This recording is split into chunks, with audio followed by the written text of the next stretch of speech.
Okay, so we've just seen that and have two examples that we apply our central limit theorem and use the normal distribution as in our hypothesis test, okay, so that we can have a one-tail test or a two-tail test involving some mean value, involving some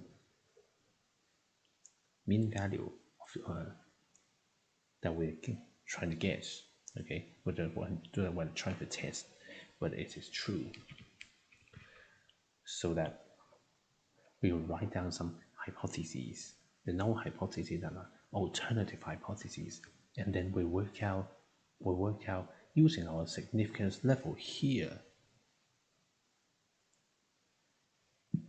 a critical region where we should reject our null hypothesis, and then we use our experiment result, whatever that is, so that we have our sample mean, etc., to see if it is bigger or less than the critical value. If it is bigger than your critical value, then yes, we're going to be rejecting our null hypothesis, okay? Because it will be regarded as a very rare event. Do notice when we say that when this statistics is bigger than your critical value, or that it belongs to the critical region, it is actually more accurate to say it belongs to the critical region, because especially in the two-tailed test, in this case, the critical region is given in two bits, the bit on the left, the bit on the right. If you're having too large a value for z or too small, still no good. We're still rejecting our null hypothesis. Okay, so just because that we have a z value like equals to not 1.5, you say that it is less than 1.96, and therefore we are not rejecting our null hypothesis just because 1.5 is not in that critical region. Okay, I've seen people, okay, like working out their values of using their x bar, and they're working out their z value. They have something for example, like z equals to minus 2.3, and they will say it is a negative number, minus 2.3, so of course it's going to be less than 1.96, and therefore we are not rejecting h naught. But they fail to notice that when you have something so small, minus 2.3 or something, is actually on the other side of the critical region. The number that we can look up, the numbers that we can look up from these tables, is the number like 1.96, the number giving you 2.5% towards the right. That means by symmetry, you must be aware that there is also another number, another minus 1.96 on the left, where if your value of z is less than minus 1.96, it will be just as rare, and therefore we're rejecting null hypothesis. It is when you have anything between the two values that you're keeping your null hypothesis. The bit in the middle, then you're keeping your null hypothesis. Okay, just a little reminder. People often do that. They just look up these numbers without too much thinking. All right, but we have done our examples here with the two-tail test or one-tail test, etc. Okay, but I have to say, in reality, okay, we don't get to use the z-test, as we call that, z-test a lot. We'll be doing t-test more often. The reason is, as we explained, we don't usually have the variance for the population. We don't usually have a variance for the population. So before we had our z equals x minus mu over sigma over square root of n, we said that if our sample size is large enough, then maybe yes, we can use our s to replace our sigma, so that we have our SEM thing on the bottom line. Okay, but in case you don't have a large enough sample size, Okay, in case that you have like when you do experiment, usually you only repeat this like 5 or 6 times and something like that. You're not going to have a very large value for your sample size. Then you'll be having your S instead, your sample standard deviation instead. In which case, the distribution is not exactly a normal distribution. Okay, it's not large enough a sample size for the central limit theorem to apply. So we'll be going on to the T distribution instead. We'll begin to the T distribution instead. There's an assumption though. For T distribution, T statistics to apply. For this to apply, we need X. The population.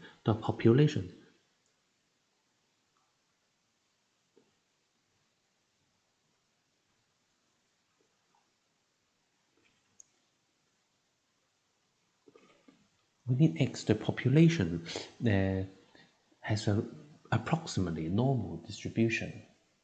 Remember, when we talked about the central limit theorem, the power of the central limit theorem is that no matter what probability distribution you have for the population, X bar would behave like a normal distribution if you have a large enough sample size. But if you don't have a large enough sample size, okay, things may not behave that symmetrically. Okay, but like a normal distribution, or even just for a T distribution, it's still normal. It's still symmetrical. You see, we will need we will need this probability, this population to have a approximately normal distribution.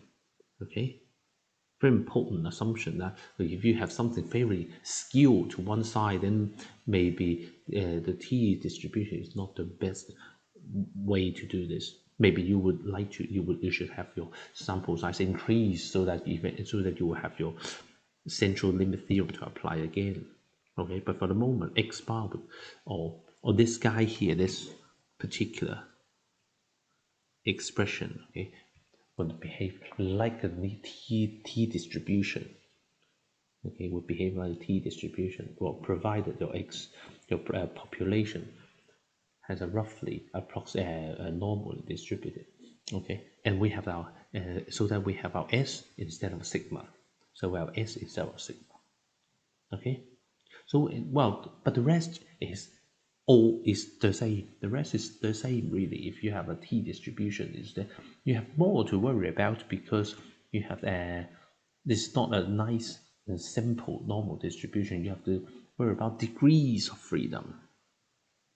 You have to worry about the degrees of freedom of things. Okay, it has a roughly the bell-shaped curve. It's just like the normal symmetrical, and then and all that looks similar, but it's not quite the same. We have a mean value. This T distribution has a mean value to 0, just like normal distribution, but with a variance value of this guy n-1 over n-3 is slightly bigger than 1 always. It's always slightly bigger than 1. Not like the normal distribution, the standard normal distribution, you will have a variance of exactly 1. This one has a variance slightly more than 1. But of course, if you increase n, then this will be closer and closer to 1. Okay, meaning that this variance here, meaning that the distribution is a bit more spread out. That means you're more likely to get numbers towards the two ends, unlike the normal distribution, the usual standard normal distribution. That means if you consider your confidence interval, it'll have to be wider. Okay, it'll have to be wider. But to have the same confidence, if you still want 95% for your confidence interval, you need a wider range. Okay, if you are doing a hypothesis test, the critical value that you will look up again would normally give you bigger values. Okay, by the way, let me just show you one of those t-distribution table. Again, I should have this things ready.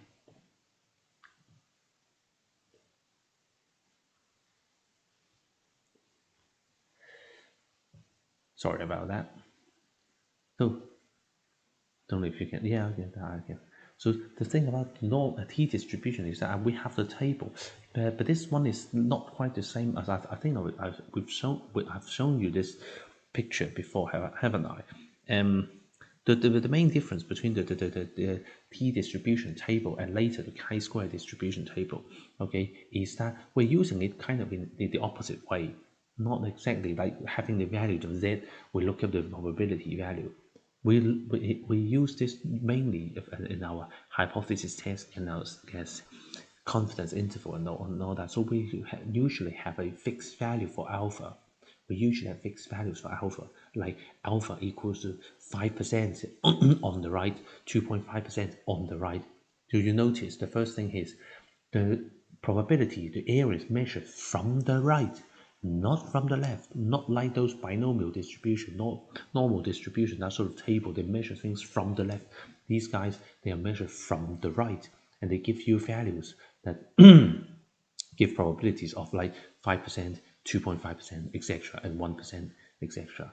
Okay, as we shall see, we'll be using those a lot of just like the normal distribution. If you're having a 5% significance level split in half, you'll have 2.5%. If you're doing a one-tail test, you have a 5%, etc.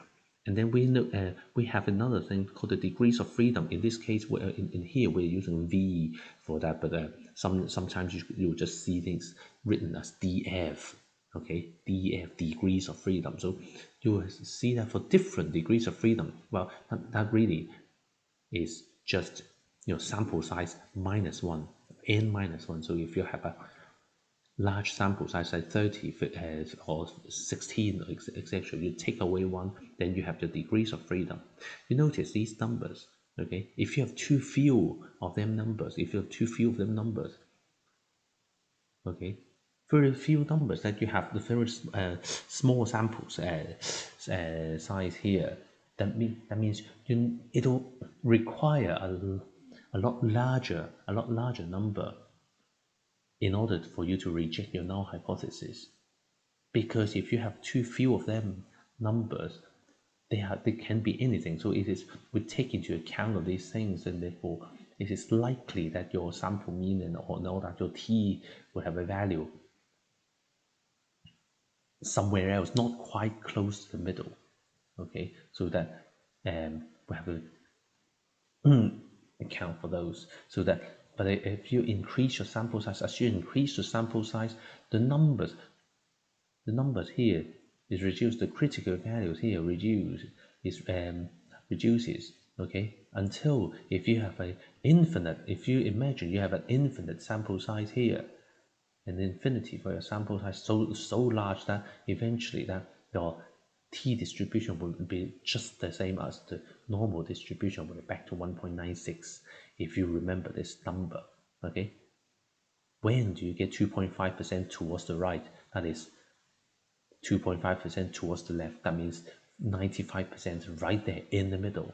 Yeah, if you remember, we talked about our confidence interval, and when we did our 5% significance level hypothesis test, we used the number 1.96 for the normal distribution. But because we're not having a large enough sample size, because we're not having the population's variance and all that, so we're using a t distribution instead. So we have to slightly widen the confidence interval, slightly allowing a bit more of this proportion of your standard deviations away from the middle, so that but you can see that we're getting a pretty good approximation if you have a sample size like towards like 60, like 40, 60, 40, or 100. So these guys are roughly the same as the one that you would have I am eventually for your normal distribution. But most of the time, if you're doing your experiment, you are likely to have numbers over here something about 15 or less, 20 or less, then you'll be better than looking for these t distributions numbers instead. So you may have a 2.2 instead of 1.96. Okay, so you include that in your calculation and your critical values and etc. Okay, so the thing is, why not z-test? Okay, why not z-test? As I explained here, we do need a large enough sample size for our central limit theorem to apply to for a normal distribution to apply there. And in our experiment, we don't normally have the chance to or the resources to repeat our experiment that many times to collect that larger samples to collect such a large sample.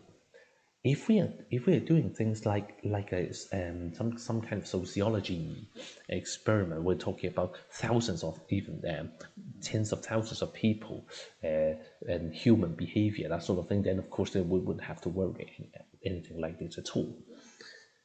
But if you are talking about in the lab in the laboratory environment doing the experiment like chemicals etc., you wouldn't imagine to have anything as a sample size that large. You'll be having 4, 5, 10 exactly that sort of numbers for the sample size. So it's not exactly a good idea to use a z-test. It's not exactly a cost effective. It requires a lot of extra experiments done to do a normal distribution, which is not always possible or not feasible. Okay, so we will use t-test instead. So okay, we allow a bit more of these errors, but that's okay. So, and again, you look at this SEM value here is your S over square root of n. S over square root of n, your standard deviation, your sample standard deviation over the square root of n.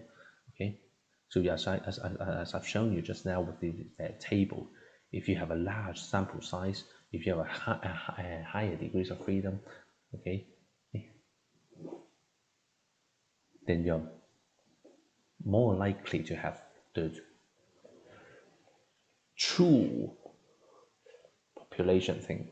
Okay, if you have only a very small sample size, you have to allow, say, 4, 6, or even 9 there. Okay, the 9 times as much, or 22, or 318, something like that. You have to have a very wide range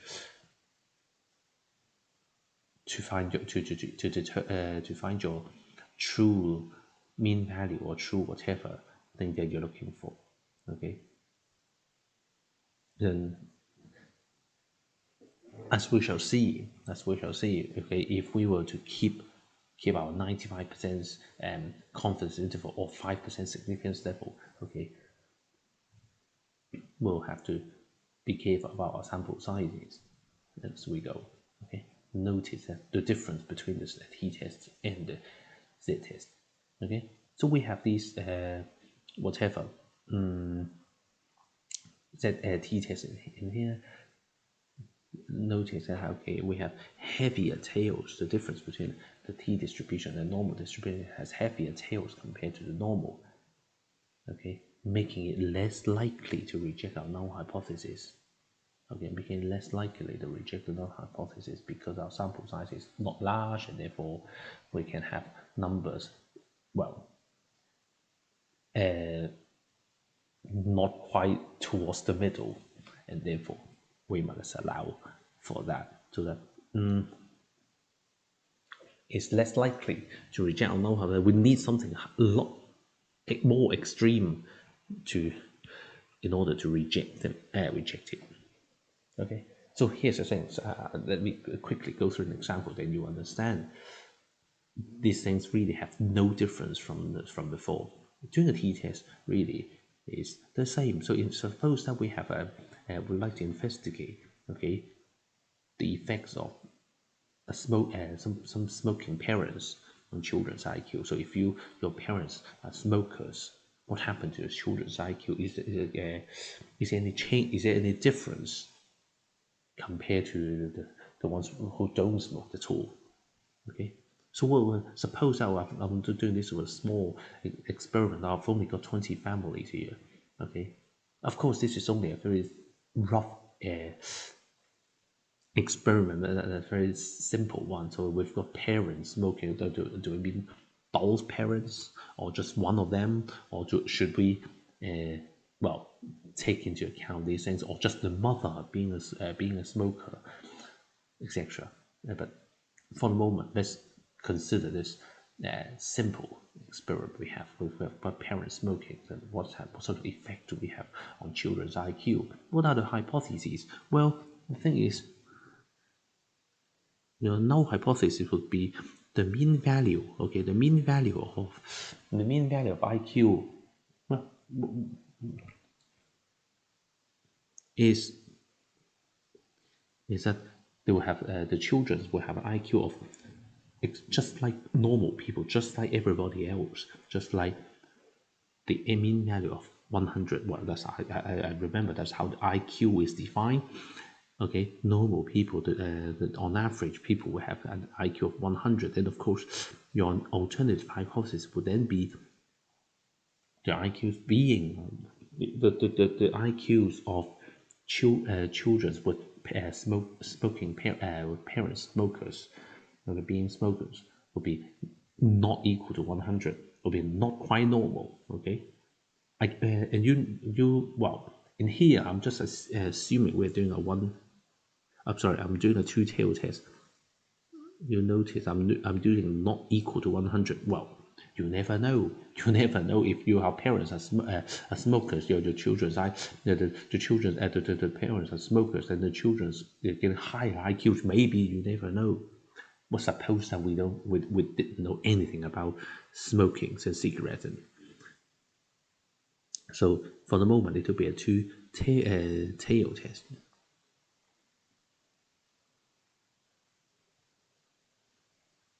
Okay. In fact, that's how these things is performed in reality. If you have no idea what sort of effect that you're looking for, what exactly that you are testing, you would go for two-tail test. Okay, even though you might have a little idea, or maybe it should be these children will have a lower IQ, but unless you have something specific, but unless you're what you want to test this specifically, otherwise you would go for two-tail test, especially if you're doing the other sort of experiment that you have no idea about, and you say you would just go for two-tail test instead. Okay, so suppose this is, and we have got an alpha, okay, of 5% here, or 0.05. Okay, but this time I've got a 20 family. I've got a sample size of 20, so I've got the degrees of freedom of 19. Okay, the degrees of freedom of n-1, so we've got 19. So we can just look up for the critical value. Okay, I've got this like t equals 1.729. So you can just look up from here. If we have a degrees of freedom of 19 here, would have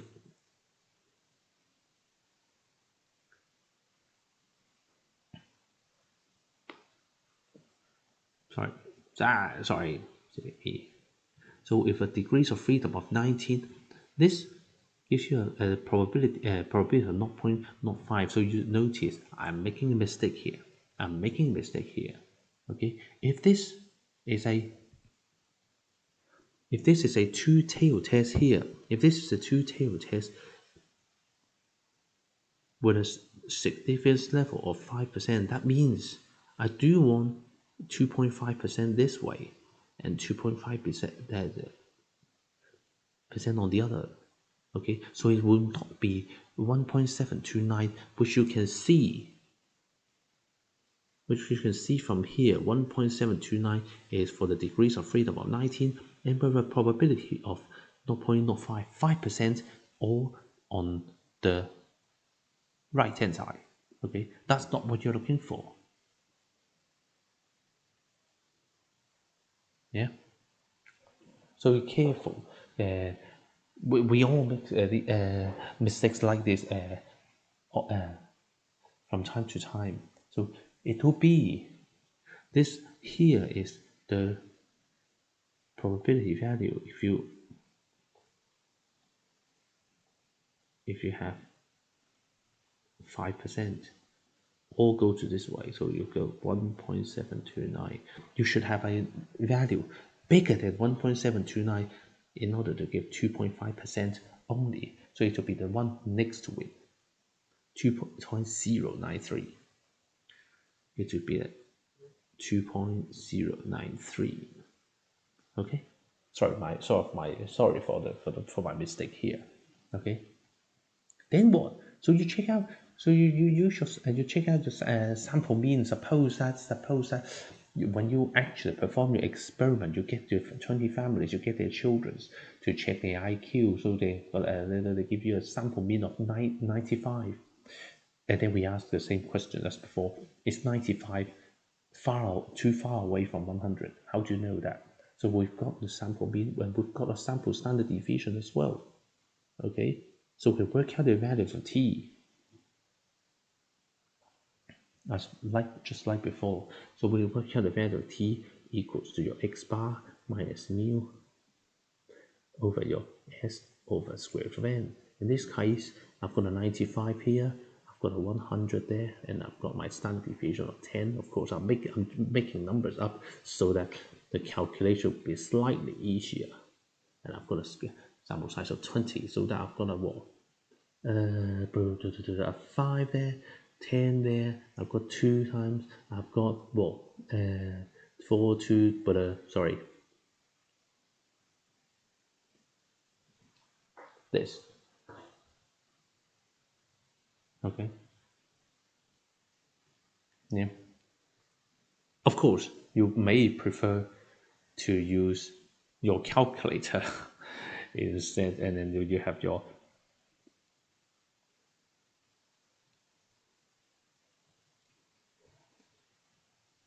numbers calculated in decimal.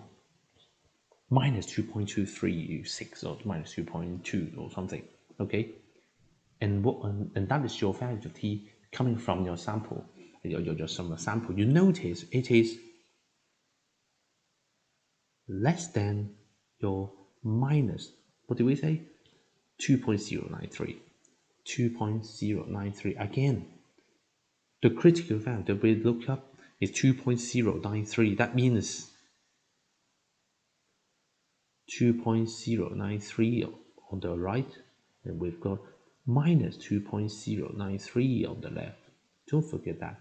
So we're comparing our value of t with the negative of this 2.093. So we're actually here, and therefore, as you can see, it's right there in our critical regions. Therefore, we're rejecting our null hypothesis. Okay, therefore we're rejecting our null hypothesis, saying that we're more likely to have our null hypothesis to be wrong. Okay, and it's so rare an event that occurs in our experiment. Okay, probably something wrong with our hypothesis mu equals to 100. Okay, so we have to reject our H0. And I also had a way, if we have alpha equals 0.01, what happened then? If we have alpha equals 0.01, then what? If you want to have a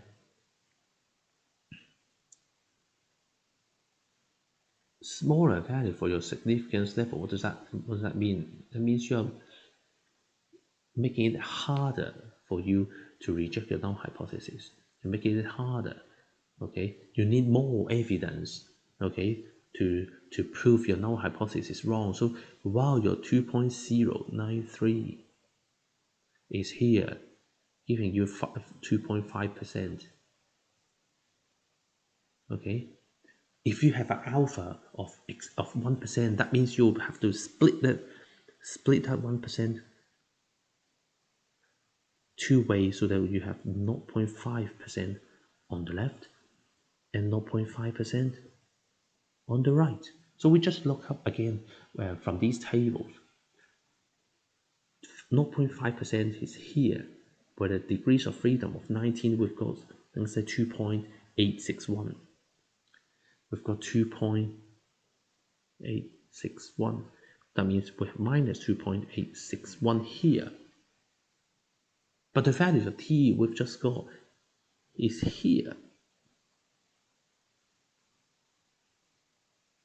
Minus 2.236.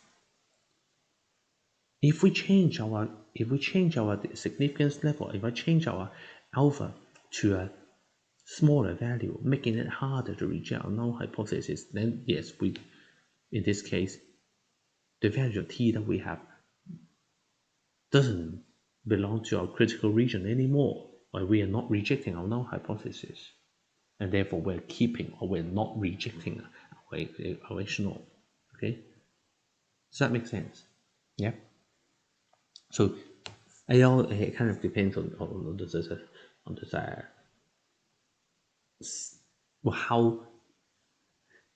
how much tolerance, or how accurate you want these things to be. Okay, how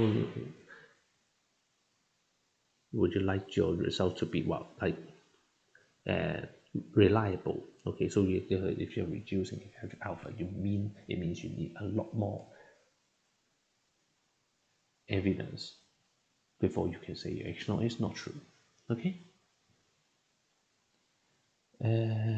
We've got another example here. So suppose that you have a latex paint, and then of course this manufacturer would claim that they have a certain drying time. How long it will take for this paint to dry off. Of course, when you actually get to paint it, and when you actually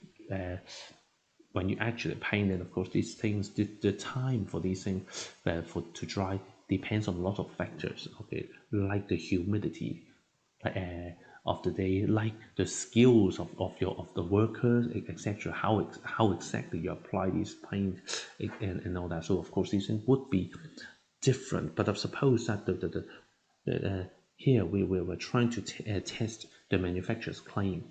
Okay, that the drying time is, well, like 4 hours. Okay,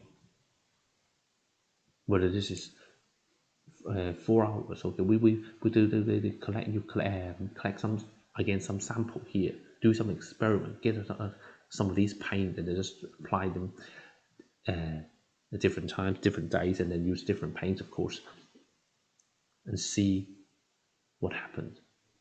Okay, so here we've got 16 numbers. I've got n equal to 16. Okay, this time you have to work out your x bar and your s yourself. Okay, you get all these numbers, but of course with an Excel, or just with a slightly more powerful calculator, it's all programmed already, so you can you just input all these data, then they will just give you these numbers immediately. Okay, so we use these informations to test whether the average drying time will be 4 hours or less, as the manufacturers claims. Okay, just because the question says this way, okay, just because the wording of the question is that test the manufacturer's claim that the drying time of this paint is shorter than 4 hours, it doesn't mean, as many people do, that doesn't mean that we're having a null hypothesis like mu less than 4 hours.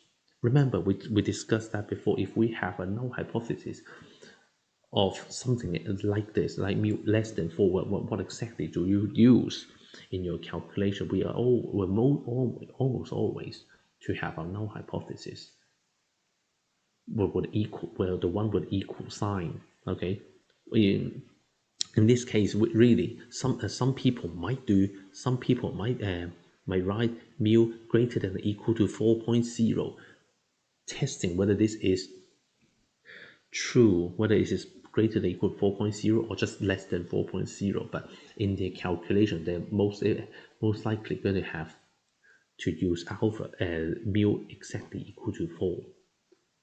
So why don't we just put mu equals to 4 here as our null hypothesis? We're just checking whether these things will really be less than 4 hours, like the manufacturer's claims, or not. Okay. The rest again is the same. We work out the sample mean, sample standard deviation. We work out the values for t without the degrees of freedom and all that. Okay, and we use our 5% significance level to look up the critical region. In this case, we have a sample size of 16, and therefore our degrees of freedom will be 16 minus 1 equals to 15, of course. So that we have a 5% significance level, a one-tail test, as you may notice. A one-tail test here. All 5% goes to one side, so that we only need to go to, oh, sorry, silly me, fat fingers, sorry. So if I may.